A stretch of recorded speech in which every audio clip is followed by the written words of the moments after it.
వెండితెర వైభవం ఛానల్కు స్వాగతం. విజయ వారి మిస్సమ్మ విజయబావుట ఎగురవేసింది. నందమూరి తారక రామారావు, అక్కినేని నాగేశ్వరరావు, సావిత్రి, జమున ప్రధాన తారాగణం. ఎల్వి ప్రసాద్ దర్శకుడు. మిస్సమ్మ పరిపూర్ణ హాస్యరస చిత్రం. రేలంగి పాత్ర అత్యంత ప్రాముఖ్యత కలది. సాలూరు రాజేశ్వరరావు సంగీతం విశేషాకర్షణ. పాటలన్నీ ఆణిముత్యాలే. 1955 సంక్రాంతి కానుకగా మిస్సమ్మ విడుదలైంది. అన్ని వర్గాల వారిని ఆకట్టుకుంది. 5 సెంటర్లలో 100 రోజులు ఆడింది. అవి Vijayawada Sri Durga Kalamandiram, Tenali Ratna talkies, Guntur new city, Rajahmundry Ashoka talkies, Visakhapatnam Lakshmi talkies. Late రన్లో మరో 8 కేంద్రాల్లో 100 రోజులు ఆడడం విశేషం. అనగా మొత్తం సృజనోత్సవ కేంద్రాల సంఖ్య 13. మిస్సమ్మ చిత్రంలో కథానాయికగా భానుమతి తొలుత ఎంపికయ్యారు. కొంత భాగం షూటింగ్ కూడా జరిగింది. నిర్మాతలతో ఆమెకు విభేదాలు తలెత్తాయి. ఫలితంగా హీరోయిన్ మార్పు జరిగింది. సావిత్రి రంగప్రవేశం చేశారు. మిస్సమ్మతో సావిత్రి సినీ జీవితం కీలక మలుపు తిరిగింది. స్టార్ హీరోయిన్ అయ్యారు. బెంగాలీ రచనలను తెలుగులోకి అనువదించడంలో చక్రపాణి దిట్ట. 2 బెంగాలీ రచనలను తెలుగులోకి అనువదించారు.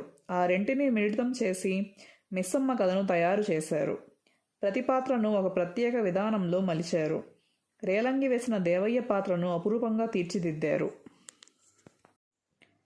అంబాపురం జమీందారు గోపాలరావు నాయుడు. నాయుడు కుమార్తె మహాలక్ష్మి పుష్కరాల్లో తప్పిపోతుంది. ఆ అమ్మాయిని క్రైస్తవ దంపతులు పెంచి పెద్ద చేస్తారు. మేరీగా నామకరణం చేస్తారు. విద్యాబుద్ధులు నేర్పిస్తారు. తప్పిపోయిన తన కుమార్తె పేరుతో ఒక పాఠశాల నిర్వహిస్తుంటారు. దంపతులైన టీచర్లు కావాలంటూ పత్రికా ప్రకటన చేస్తారు. మేరీ, ఎంటీ రావు అనే నిరుద్యోగి కలిసి దంపతులమంటూ వస్తారు. ఉద్యోగంలో చేరతారు. జమీందారు దంపతుల అతి ప్రేమ వల్ల మేరీ చికాకు పడుతుంటుంది. మేరీ, ఎంటీ రావు పరస్పరం ఇష్టపడతారు. పాదంపై ఉన్న పుట్టుమచ్చ, తప్పిపోయిన సమయంలో ఆమె మెడలో గల నగ ఆధారంగా మేరీయే మహాలక్ష్మి అని గుర్తిస్తారు. మేరీ, ఎంటీ రావులకు వివాహం జరిపిస్తారు. మహాలక్ష్మిని తమ పెద్ద కుమార్తెగా ఆదరిస్తారు. ఇది క్లుప్తంగా మిస్సమ్మ చిత్ర కథ. ఈ చిత్రంలో అక్కినేని నాగేశ్వరరావు హాస్య పాత్ర ధరించారు. దేవదాసు విజయవంతమైన తర్వాత ఆయనకు అన్ని విషాద పాత్రలే వస్తుండడంతో విసిగిపోయారు. దేవదాసు ప్రభావం నుండి బయటపడేందుకు చక్రపాణిని సంప్రదించారు. మిస్సమ్మలో డిటెక్టివ్ పాత్రను ఎంచుకున్నారు. వల్లూరు బాలకృష్ణతో కలిసి ఆశాంతం నవ్వులు పండించారు. అల్లు రామలింగయ్య కామెడీ విలన్ పాత్రలో రమణారెడ్డి తమ పాత్రలకు పూర్తి న్యాయం చేశారు. జమున కూడా చక్కగా నటించారు. సావిత్రిని ఇంటర్వ్యూ చేసే పాత్రలో గుమ్మడి అద్వితీయంగా నటించారు. కేవలం ఒకే ఒక సన్నివేశమే అయినప్పటికీ గుర్తుండిపోయే పాత్ర. చక్రపాణితో గుమ్మడికి అంతకు ముందే పరిచయం ఉంది. ఈ నేపథ్యంలో గుమ్మడిని ఆ పాత్ర వరించింది.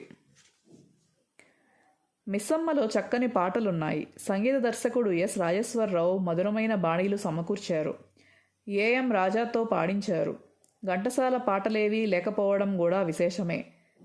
పకడ్బందీ స్క్రిప్ట్, నటీనటుల మేటి నటన, చక్రపాణి చతురత, ప్రసాద్ దర్శక ప్రతిభ మిస్సమ్మను చిరస్మరణీయం చేశాయి. ఈ చిత్రం తమిళ, హిందీ భాషల్లో కూడా విజయవంతమైంది. ఈ చిత్రంలో ఎన్టీ రామారావు, ఏ నాగేశ్వరరావు, ఎస్వి రంగారావు, రేలంగి వెంకట్రామయ్య, రమణారెడ్డి, వల్లూరు బాలకృష్ణ, దొరైస్వామి, అల్లు రామలింగయ్య, గుమ్మడి వెంకటేశ్వరరావు, సావిత్రి, జమున, ఋష్యేంద్రమణి, మీనాక్షి, కాకినాడ రాజరత్నం తదితరులు నటించారు. రచన చక్రపాణి. పాటలు పింగళి నాగేంద్రరావు. సంగీతం సాలూరి రాజేశ్వరరావు. ఛాయాగ్రహణం మార్కస్ బాట్లే. కూర్పు సిపి జంబులింగం మరియు కళ్యాణం. నేపథ్య గానం ఏఎం రాజా, పి సుశీల, రేలంగి, పి లీల. నృత్యాలు Pasumarthi Krishnamurthy. Director of audiography A Krishnan. కళ గోఖలే మరియు కళాధర్. సెట్టింగులు కుప్పుస్వామి శ్రీనివాసన్. మేకప్ పీతాంబరం మరియు భక్తవత్సలం.